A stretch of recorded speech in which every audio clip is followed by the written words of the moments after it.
Durante minha festa de 50 anos, meus 3 filhos revelaram uma apresentação especial. Uma compilação de todos os grandes fracassos da minha vida, narrados pela minha ex-esposa. Ele falhou como marido, falhou como pai e falhou como homem. Eu o deixei porque ele não conseguia me satisfazer de forma alguma. O vídeo terminou com eles anunciando que estavam mudando legalmente seus sobrenomes. Todos riram enquanto eu estava sentado lá em choque. Eu simplesmente agradeci por terem vindo e fui embora. Esta manhã, meu telefone não parava de vibrar, com mensagens desesperadas. Olha, eu não sou exatamente um cara de mídia social. Meu filho mais velho, Felipe, criou esta conta no Reddit para mim anos atrás e eu mal a uso, mas preciso desabafar porque estou aqui desde as 5 da manhã com meu telefone tocando e, honestamente, não sei o que fazer. Fiz 50 anos na semana passada. 50, meio século me esforçando para pagar contas em dia e tentando ser um cara decente. Nunca fui do tipo que faz alarde sobre aniversários, mas 50 parecia algo que valia a pena comemorar, sabe? Para contextualizar, me divorciei de Beatriz após 19 anos de casamento. A separação foi difícil quando ela decidiu que eu não era mais excitante o suficiente. Nós temos 3 filhos, Felipe, 29, Ricardo, 26 e Lucas, 23. Os meninos ficaram do lado dela durante a separação, que aconteceu quando eles eram crianças, e ela sempre foi a mãe divertida, enquanto eu era o único dizendo não para tênis. Caros coisas supérfluas, e ficando fora até depois da meia-noite por conta do trabalho. Eu tentei manter relacionamentos com eles, mas tem sido difícil. Mensagens de aniversário, ligações de Natal, o almoço ocasional que parecia uma entrevista de emprego onde eu estava constantemente falhando. De qualquer maneira, Felipe me ligou há 3 semanas dizendo que queriam me dar uma festa para os 50 anos de vida. Uma grande surpresa. Pensei que talvez fazer 50 anos os fizesse perceber que eu não estaria aqui para sempre. Talvez essa fosse nossa chance de finalmente consertar as coisas. Idiota de mim, fiquei esperançoso. Até comprei uma camisa nova. Patético, né? A festa foi em um grande salão de festas, local que o amigo de Ricardo administra. Cerca de 30 pessoas apareceram. Alguns velhos amigos da minha vizinhança, alguns primos, alguns colegas de trabalho e, claro, meus filhos e seus amigos. Beatriz também veio, o que deveria ter sido meu primeiro sinal de alerta, mas pensei que talvez ela estivesse sendo civilizada pelo bem dos meninos. Na verdade, eu estava me divertindo bastante na primeira hora. Comida decente, algumas cervejas. As pessoas pareciam genuinamente felizes em me ver o tempo todo.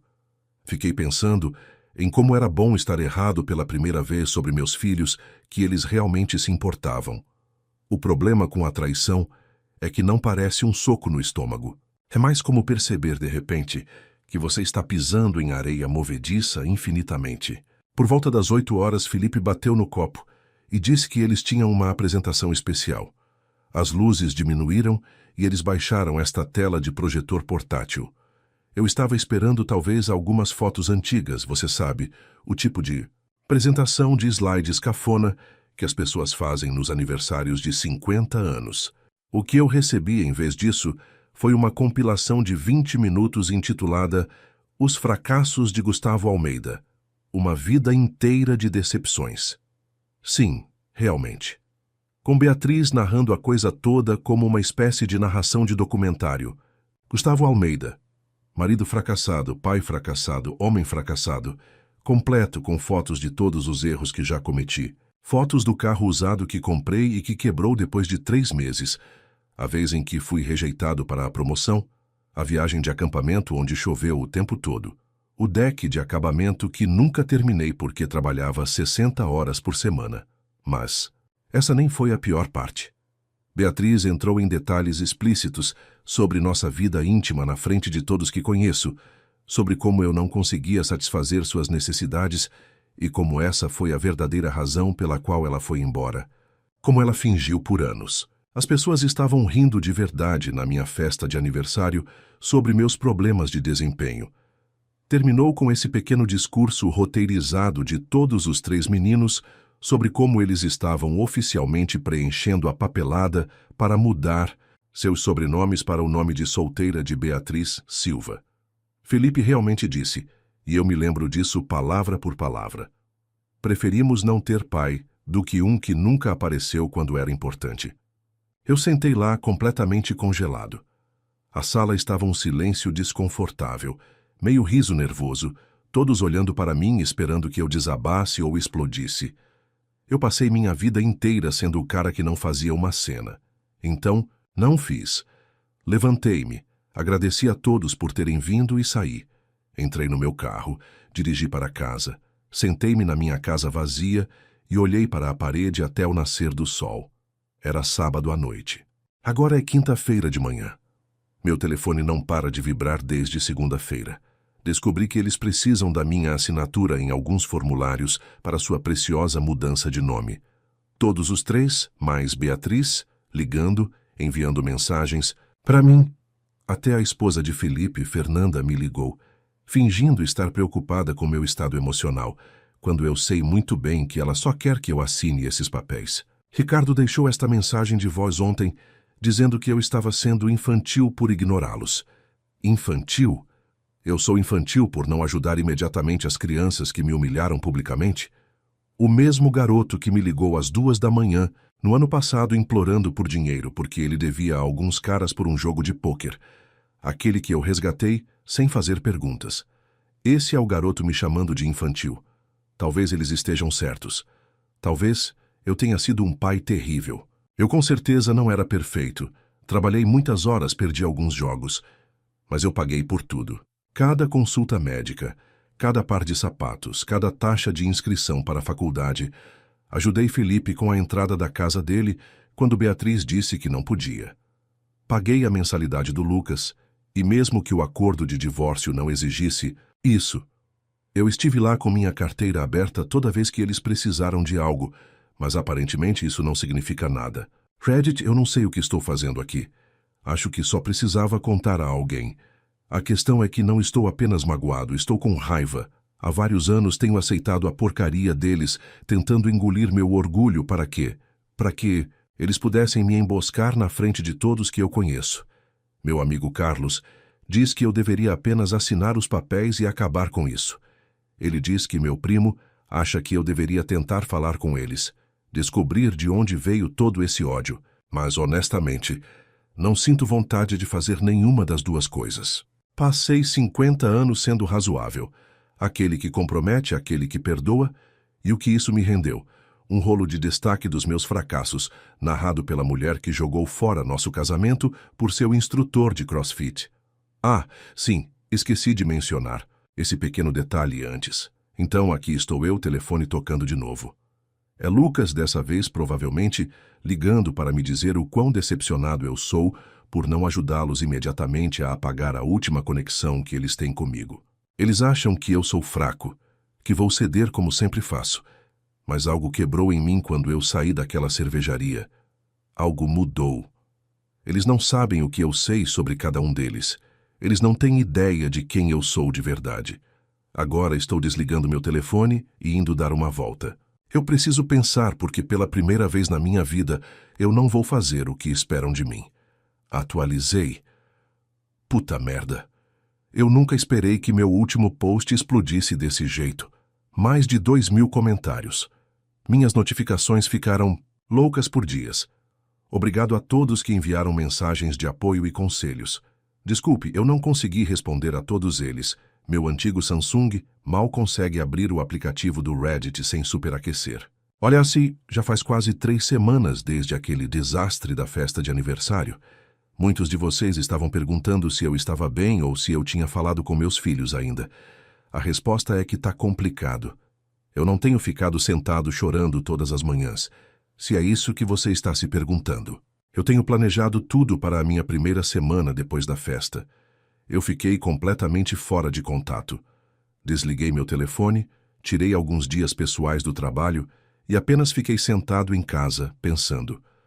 Eu precisava colocar minha cabeça no lugar antes de fazer qualquer movimento. Eu não sou do tipo impulsivo. Nunca fui. Provavelmente foi isso que a Beatriz quis dizer quando me chamou de chato na frente de todo mundo. Seja lá o que for. Aqui está a coisa sobre meus filhos que eu não expliquei completamente em meu último post. Apesar de toda a conversa fiada sobre eu ser um fracasso e uma decepção, todos os três têm sido financeiramente dependentes de mim, de maneiras que nem a mãe deles sabe.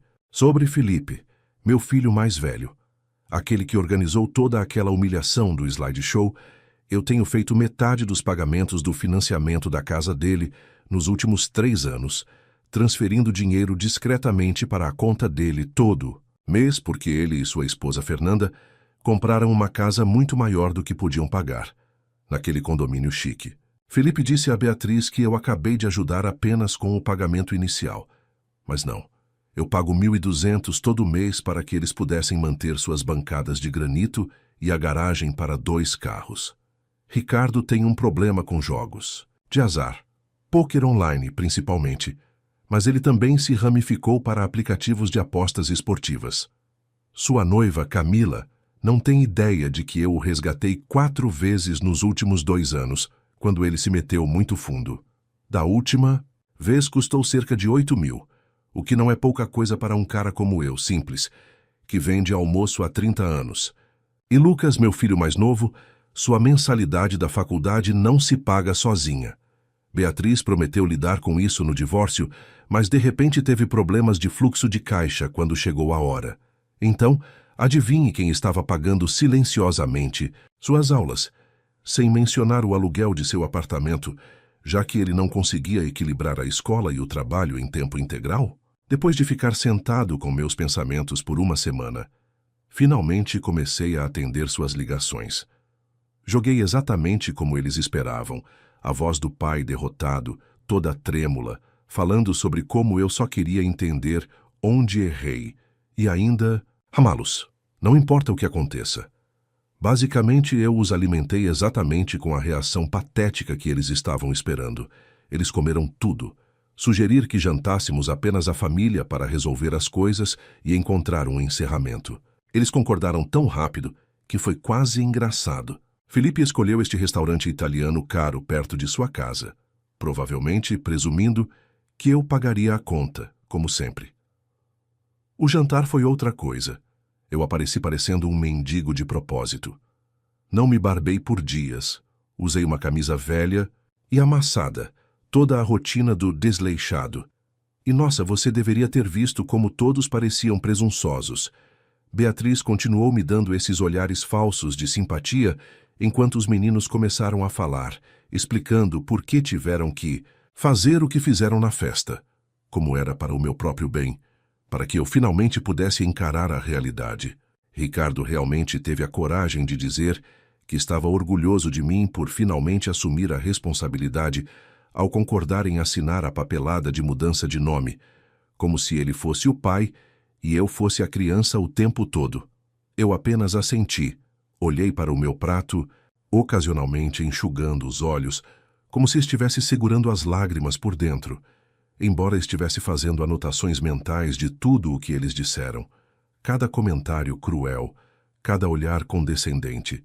Toda vez Beatriz ri um pouco alto. Demais das piadas deles, às minhas custas durante todo o jantar, nenhum deles perguntou como eu estava realmente me sentindo. Nenhum deles demonstrou remorso real. Eles estavam lá apenas para coletar minha assinatura e torcer a faca um pouco, mais fundo. Então eu dei a eles o que queriam, assinei os papéis ali mesmo, na mesa. Disse a eles que entendia por que não queriam mais meu nome, que sentia muito por ser uma decepção tão grande. No segundo em que cheguei em casa naquela noite, entrei no meu aplicativo bancário e cancelei todas as transferências automáticas para a conta de Felipe. Depois enviei um e-mail para o meu banco, interrompendo o pagamento que eu havia escrito para a mensalidade de Lucas neste semestre. Finalmente bloqueei o número de Ricardo, para que, quando sua próxima crise de jogo acontecer, ele esteja sozinho. Então, fiz algo que provavelmente deveria ter feito anos atrás. Li meu e-mail e encontrei todas as mensagens de Ricardo pedindo dinheiro para cobrir suas capturas de tela de jogo de suas contas de apostas. Transferências de Veno, rotuladas como resgate de pôquer, estavam lá. Coloquei tudo em uma pasta, criei um novo endereço de e-mail e enviei tudo para Camila com o assunto "O que seu noivo não está lhe contando?". Isso foi há 3 dias. Desde então, minha vida tranquila se transformou em algo saído de um reality show. Felipe ligou 13 vezes ontem, depois que seu pagamento do financiado não foi feito. Deixou uma mensagem de voz gritando sobre como seu banco enviou um aviso, e sua pontuação de crédito foi destruída. Aparentemente, Fernanda está completamente perdida, porque estão hospedando sua reunião de família no mês que vem e agora podem perder a casa. Lucas recebeu um e-mail de sua universidade sobre suas mensalidades não pagas e saldo pendente. Ele está enchendo meu telefone com mensagens, alternando entre culpa e ameaças. Desculpe, garoto. Deveria ter pensado nisso antes de ajudar. A fazer um vídeo me chamando de fracasso na frente de todos os meus amigos. Mas os fogos de artifício de verdade. Ricardo e Camila. Santo céu! Ela veio até minha casa ontem, chorando, me mostrando todos os e-mails e perguntando se eles eram reais. Eu não precisava mentir, apenas assenti. Aparentemente, ela cancelou o noivado e voltou a morar com os pais. Ricardo me deixou esta mensagem de voz desequilibrada às 2 da manhã, me chamando de todos os nomes, dizendo que eu arruinei sua vida e traí sua confiança. A ironia é completamente perdida para ele. Beatriz tem mandado mensagens sem parar, exigindo que eu conserte essa bagunça, porque os meninos estão em crise. Ela realmente escreveu que eu preciso parar de ser mesquinho e pensar na família. A audácia desta mulher que narrou um vídeo de destaque das minhas deficiências sexuais na frente de 30 pessoas. A questão é, Reddit, eu não me sinto mal nem um pouco. Por 8 anos, eu banquei tudo deles, enquanto me tratavam como lixo na minha cara. Eles pensaram que poderiam me humilhar, e eu simplesmente aceitaria, porque sempre fiz. Eles estavam errados. Eu ainda não terminei. Isso foi apenas a primeira fase. Eu tenho mais planejado. Nada ilegal ou violento, apenas mais consequências para suas ações. Eles pensaram que eu era um capacho. Eu não sou. Eu sou o chão prestes a cair debaixo deles. Só tive que compartilhar esta atualização porque muitos de vocês enviaram mensagens de apoio. É bom finalmente me defender, aos 50. Acho que se pode ensinar novos truques a um cachorro velho, afinal.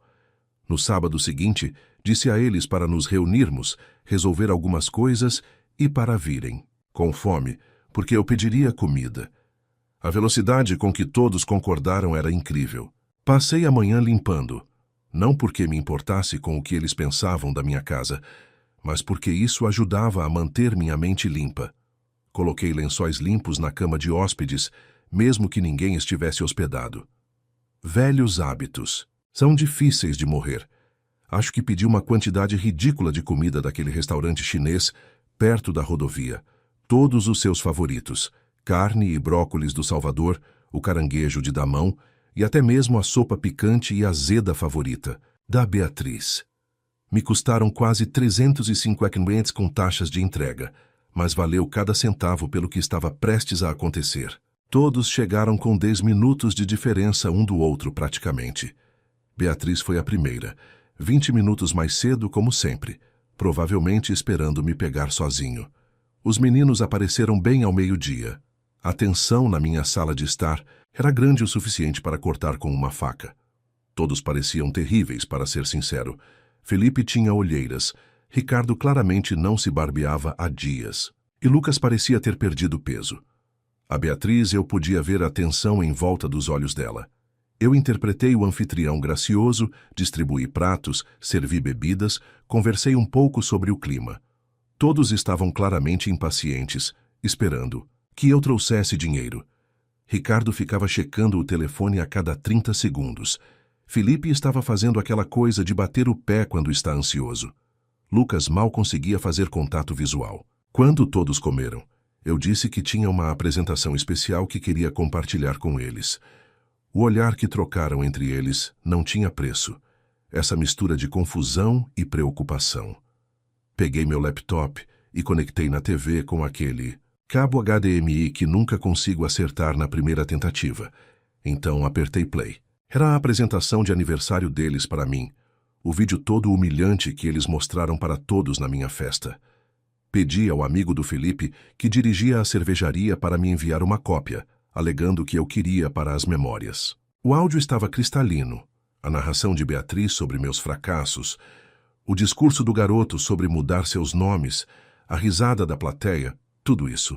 Eu não disse uma palavra, apenas deixei tocar. 16 minutos e 22 segundos disso. Observei seus rostos o tempo todo. Quando terminou, acendi as luzes e peguei 4 pastas de papel pardo que eu havia preparado. Entreguei uma a cada um deles, com seus nomes escritos nas abas. A moda antiga, eu sei, mas há algo sobre o papel físico que é diferente de um monte de e-mails. Felipe abriu o primeiro. Dentro havia um registro completo de todos os pagamentos de imóvel que fiz para ele nos últimos 3 anos, 43.200 no total, junto com uma carta formal declarando que eu não buscaria o reembolso, mas também nunca mais forneceria assistência financeira. A pasta de Ricardo continha impressões de todas as suas transações de jogo. Eu tinha coberto capturas de tela de sua conta, suas perdas no pôquer online, as mensagens desesperadas pedindo resgates. Também incluíam uma confirmação de que a identidade o matriculou em um programa gratuito de dependência de jogos de azar online. Ele só precisava aparecer, sua escolha. A pasta de Lucas tinha cópias de seus pagamentos de mensalidade dos últimos 2 anos, além de uma carta explicando que eu havia pago o saldo restante dele para este semestre. Minha última contribuição financeira para sua educação. Posso estar com raiva, mas não iria estragar todo o seu futuro. A pasta de Beatriz continha as fotos incríveis dela com seu instrutor de CrossFit de antes do nosso divórcio, com carimbo de data-hora. As que nunca usei no tribunal, porque não queria colocar as crianças em um divórcio mais feio do que o necessário. As que provavam que foi ela quem quebrou nossos votos primeiro, não eu. Enquanto eles estavam sentados ali, folheando seus pacotes de evidências personalizados, expliquei calmamente que também tinha vendido a casa que herdei dos meus pais, aquela que todos presumiram que um dia assinariam os papéis. Na semana passada consegui um preço decente neste mercado. Então eu peguei um último documento, minha papelada oficial de mudança de nome. Sim, se eles não quisessem mais meu sobrenome, eu decidi que também mudaria para o nome de solteira, da minha mãe, com efeito imediato. O silêncio naquela sala era outra coisa. Felipe começou a tentar explicar como o vídeo era apenas uma piada que foi longe demais. Ricardo continuava dizendo que eles estavam apenas tentando me motivar a fazer melhor. Lucas, na verdade, começou a chorar, o que quase me quebrou. Quase. Beatriz tentou uma abordagem diferente. Começou a falar sobre como poderíamos trabalhar nisso como uma família e como todos cometem erros. Ela realmente pegou minha mão, mas eu a afastei. Eu disse a eles que eles eram bem-vindos para ficar e terminar sua comida, mas nossos negócios estavam concluídos. Então eu me levantei, peguei minha jaqueta e disse a eles para trancarem a porta quando saíssem. Enquanto eu estava saindo, Felipe perguntou para onde eu estava indo. Eu disse a ele que tinha um encontro para almoçar, o que era verdade. Estou saindo com uma mulher chamada Catarina há algumas semanas. A conheci em um grupo do Facebook para entusiastas de caminhadas com mais de 40 anos. Ela é divorciada e tem filhos adultos que realmente a respeitam. Estamos indo devagar e encerramos a nossa reunião ali. Já se passaram 24 horas desde então. Meu telefone está estranhamente silencioso. Apenas uma mensagem de texto de Lucas perguntando se poderíamos conversar em particular algum dia. Provavelmente direi que sim. Eventualmente, ele é o mais novo e provavelmente está apenas seguindo o exemplo do irmão. Atualização do Reddit. Não estou dizendo que lidei com tudo perfeitamente. Não estou dizendo que cortar meus próprios filhos não dói. Porque doí e doí demais, mas pela primeira vez em 8 anos, sinto que não sou apenas o caixa eletrônico ou o saco de pancadas emocional de alguém. Tenho uma viagem de acampamento, de férias planejada no mês que vem. Sempre quis ir. Nunca fui porque Beatriz achava que acampar era coisa de pobre. Para meu aniversário de 51 anos no ano que vem, vou comemorando sozinho, por escolha, e algo me diz que será o melhor aniversário que terei em décadas. Agora me diz, o que você faria se depois de anos de apoio incondicional fosse tratado dessa maneira pela sua própria família? Você acha que Eugene fez a coisa certa ao cortar o suporte financeiro e expor os erros dos filhos? Ou ele deveria ter agido de forma diferente?